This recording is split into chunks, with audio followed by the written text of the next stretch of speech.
Hetimet për kurum dhe skandalin e mbetjeve dyshuesi toksike, çfarë po ndodh? A ka veprime të reja? Ne folim gjerësisht për këtë. Ka veprime të reja hetimore apo mbajnë të mbyllur ato aty dhe kaq? Me sa dim... Prokuroria është stanacion, Lola që ndërhyra, po ideja është që ka muaj të tërë që kërkon një ekspert. Dhe unë kam përshtypjen që kjo mosgjetja e ekspertit është e qëllim për ta zvarritur sa më shumë hetimin dhe për të mos patur konkluzionet të qarta. Është shumë e thjeshtë. Dhe më thënë, është thënë para 2 muajsh që kemi gjetur një laborator jashtë vendit, por ai laboratori jashtë vendit ende nuk e ka sjell ekspertin për të marrë mostrat dhe për të bërë analizat. Kjo historia që eksperti nuk gjendet, mund zgjasë edhe 1 vit, mund zgjasë edhe 2, dhe mbetjet janë atje pra mbetjet që dyshohen të jenë toksike ose të rrezikshme, janë në Porto Romano dhe ne nuk e dim fare, ose ekspertët nuk kanë folur se çfarë rreziku ju kanose gjithë banorëve të zonës, ndoshta edhe më gjerë. Pra prokuroria thot që shteti shqiptar nuk e kryen dot këtë analizë, nuk e bëjmë dot këtë procedurë, kemi kthyer syt nga Italia. Italia ndërkohë deri më sot që ne po flasim, nuk e ka sjell ekspertin që pretendoi që pa kërkuar. E ka kërkuar pra dhe pretendoi që është bërë dakordësia, por problemi është që eksperti nuk ka zbritur në Tiranë për të marrë mostrat dhe për të bërë analizat.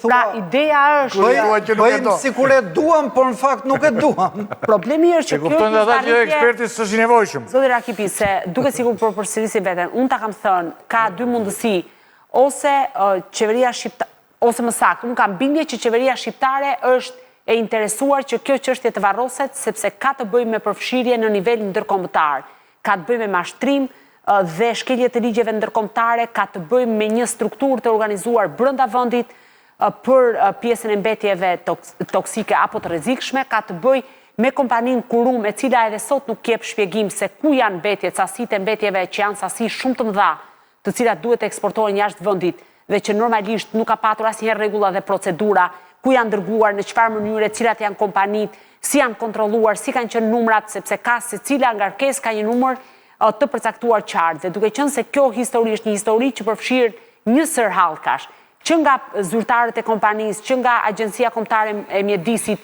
doganat, tatimet, ministritë e mjedisit, po ashtu dhe ministritë e linjës, flet për një aktivitet kriminal i cili në këndvështrimin tim është kryer në kuadër të një grupi strukturuar. Kështu që mbajtja nga një prokurori, prap kthehemi tek pika 0, nga 2 prokurore në prokurorinë e Durrësit, të cilat ose nuk duan, ose janë vënë përpara faktit janë pafuqishme për ta kryer këtë hetim, është thjesht varrosje e çështjes. Pra ka 30 vjet, sa ka panon që ka ardhur Kurumi këtu? Kurumi jo. 20. 20 e ca vjet që Kurumin e mbrojnë shtetit, 2 qeverisjet të cilët u është dashur për të rrëmbyer vendin dhe për ta elmuar njëkohësisht. Se ne tani nuk dimë, pra është e qartë që Kurumi ka krahët e ngrota, edhe pse s'ekziston tani edhe gjithë. Shiko, të gjitha këto që media. Të gjitha këto që flasim nuk mund të ndodhin në padjeni. Pse? Sepse pavarësisht se njëra është në tokë e tjetra mbi tokë, të gjithë të dyja janë në dritën e diellit. Dhe natyrisht që është sidomos në rasti bankersit, por edhe Kurumi, që janë të vetme asete në llojin e tyre, në industritë e tyre. Bankersi e themi që përbën sot rreth 95% të prodhimit të naftës në vend. 5% ka Alpetroli. Alpetroli ka ja 4 vendburime të tjera, që janë duke ushuar të gjitha, dhe prodhon diku te rreth 50.000 tonë në vit, në mos gaboj, me parafërsi po flasim, ndërsa bankersi prodhon rreth 1 milion tonë. Kështu që ai është unik le të themi është monopol në industrinë e vet, e njëjta gjë është dhe me Kurumin. Tani, duke që monopol ti ka një element, ti je i ekspozuar 100% në dritën e diellit, se s'ka dhe kush të mbuloj, se kur je disa kompani mbulojnë me njëra tjetrën, por kur ti je vetëm, shteti ka syt vetëm te ty. Pra le të themi gjithë sektori i mbikëqyrjes së prodhimit çelikut në Shqipëri, që ka një në ministri ka një drejtori, ka një sektor, ka ca specialistë merr, është vetëm për këtë, se s'kemi tjetër. Më kupton?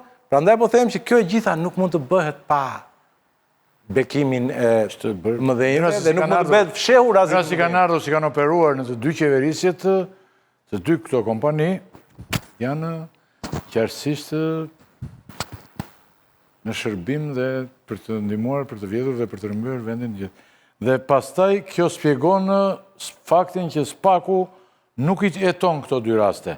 Cili është mekanizmi që s'pak të nisetimet, klodisetive të shpesh të kjo dera? Qa mekanizmi ka që të nisë? E thekson gjithmonë që u shkoj shpesh të Për kajo vetëm dera. puna, Puna ime, jenë zoti punë zonjë tani. Rakiti. Se po të më Nuk shkoj po të të kajo them që po dera, vete në- nuk bëj do të vete në lajme dhe punë, po shkon- zbëra lajmes më pagua shkon në njeri. punë.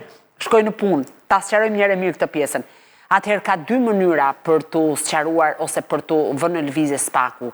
Një që prokuroritë e jurisdiksionit të zakonshëm, pra prokuroria e Durrësit dhe e Fierit, të shpallin mos kompetencën, njëra për kurumin dhe tjetra për bankersin, dhe të thonë që jemi përpara përfshirjes së zyrtarëve të lartë ose përpara një grupi strukturuar kriminal, dhe për këtë arsye kalojmë çështjen në kompetencë të SPAK, ose të vihet në lëvizje SPAK nga një individ, kompani, personi interesuar apo i dëmtuar. Për shembull, mund ta vërë në lëvizje një parti politike, mund ta vërë në lëvizje SPAK-un një ekspert i cili ka informacion për çfarë ka ndodhur në bankers apo në kurum. Mund ta vërë në lëvizje SPAK-un një person i cili mund të marrë statusin si i penduar i drejtësisë. Mund ta vërë në lëvizje SPAK-un edhe një Nesti Angoni numër 2, numër 3, numër 7. Por, që ta vërë në lëvizje në rastin konkret, duhet të ketë një bazë të dhënash të arsyeshme, që pas i bëhet verifikimi paraprak, i lë SPAK-u të kuptojë që ka një bazë të dhënash që mund të regjistrohet një vepër penale. Pra këto janë dy mundësit, sepse SPAK nuk mund të bëhet kompetent a priori, vetëm se këto janë skandale ndër vite, përsa kohë që nuk e vë, ose mund të vërë në lëvizje policia e shtetit, mund të vërë në lëvizje drejtoria tatimeve, doganat e tjera më radhë. Po, duhet ta shpallin gjithsesi mos kompetencën dy prokurorit që e kanë. Pra, rruga e parë është... Bankersi kur të gjithë punonjësit dalin në përgjime që përpiqen si të fryjnë faturat, janë më shumë se 3 persona, kështu që i plotësojnë këto elemente. Ola, duhet ta shpall gjithsesi mos kompetencën prokuroria që e ka dosjen. Ose në të kundërt mund të vihet në një mënyrë tjetër. Mund të jetë një komision hetimor parlamentar për ta vënë gjykata. Mund ta bëj gjykata të shpalli mos kompetencën dhe ta zhbëj hetimin e prokurorisë së Fierit dhe të ja kaloj SPAK-ut. Pra këtu janë mënyrat e vetme. Nuk mund SPAK të ngrihet një mëngjes bukur dhe thot, unë do ta hetoj këtë çështje se dua unë. Nuk funksionon kështu, sepse në thelb cili është fillimisht territori ku ka ndodhur ngjarja që aty fillon hetimin. Dhe prokuroria e Fierit pra nuk e nis dot kryesisht SPAK. Mund ta nis kryesisht, po duhet ketë disa element që e lidhi me grupin e strukturuar ose me një zyrtar të lartë. Këto çështje janë nga to. SPAK-u ka ca gjëra që e di dhe SPAK-u është bërë për mos i prekur. Javën To tjetër... tregojnë që është... Inxhinier, janë çështje ti je në që ka konflikt problem. interesi, ke qenë inxhinier i kurumit. Javën tjetër, më ke thënë, më ke shkruar që duhet të vi me antiplumb aty. Pastaj ndoshta unë nuk të akuzoj do të që ke marrë pagesë, që tani do të vish. Javën tjetër je i ftuar këtu, bashkë me mua, dhe me ndonjë nga ekspertët, dhe ti të na tregosh popullit dhe unë t'i kërkoj ndjesë në qoftë se çorodisim njerëzit. Por ti ke qenë inxhinier i kurumit. Dhe je në konflikt interesi nëse je. Ti të vish këtu dhe të thuash çfarë të duash ti, po përballë njerëzve. Javën e ardhshme je i ftuar te unë, të vish këtu. Po të na japi përgjigje inxhinieri, ku janë mbetjet të cilat ka prodhuar kurumi? Që ke prodhuar ti, thuaj, ke prodhuar ti. Jo kurumi se nuk e di kush është zotëria, po të na japi shpjegime ku ndodhen ato mbetje të cilat janë të rrezikshme për jetën tonë dhe për jetën e inxhinierit aty. Po bëni debat me një person që shkruan në... Se mund tjetë, apo i ke identifikuar. Nëse ke identifikuar... Inxhinier i kurumit. Po që ka shkruan privat. Jo, në fillim më tha mua, në fillim më tha mua, herën e kaluar, tha, unë vi aty, tha, po duhet antiplumb. Po të do të tregonte gjërat. Tani ky vjen me dëshirë tjetër që ne po çorodisim, shikus. Ti je i ftuar të vish këtu.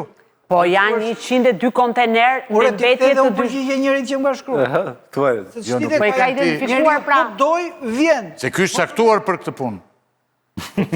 Dhe unë po e ftoj. Mirë. Do të vijë tjetër ditë, që të mund tani. Po e ftoj të vi. Javën e ardhshme je i ftuar këtu. Okej, do të marr telefon pas. Po mirë. Të them dhe emrin e familjes. Tani, qëketi të ta shikosh emisionin, ullu, është 3 urim të... Të kënajsi. Ne dhe shikoj, që të temë në shkoj. Po të vi inxhinieri tani, e? Se kur s'kam për thënë, unë nuk flasë, didi. Nuk të thash gjë, më po ndryre në një moment tani ku unë poftoja inxhinierin, i cili ishte shumë i shqetësuar. Më tha mua do vi me antiplumb. Po erdha tha do vi me antiplumb se kishte frikë. Se do t'i binin të vetët. Mund të avrisin të vetin. Jo, nuk i bëra pyetje. Do t'i bëj pyetje normale. Për sa kohë e prezentoj që inxhinier do t'i thotë, "Ku ke kryer ti? Ku janë kontenerët? Ku janë varosur?" Po pikërisht pra kjo është çështja, nuk po i bëj pyetje inxhinierit, ma duhet na jap dikush përgjigje ku janë 102 kontenerët. Ku janë pra? Se tani ato kontenerët janë Porto Romano. Kërkova unë, zotrim, erdhën mu afruan. Mua dhe pronarit.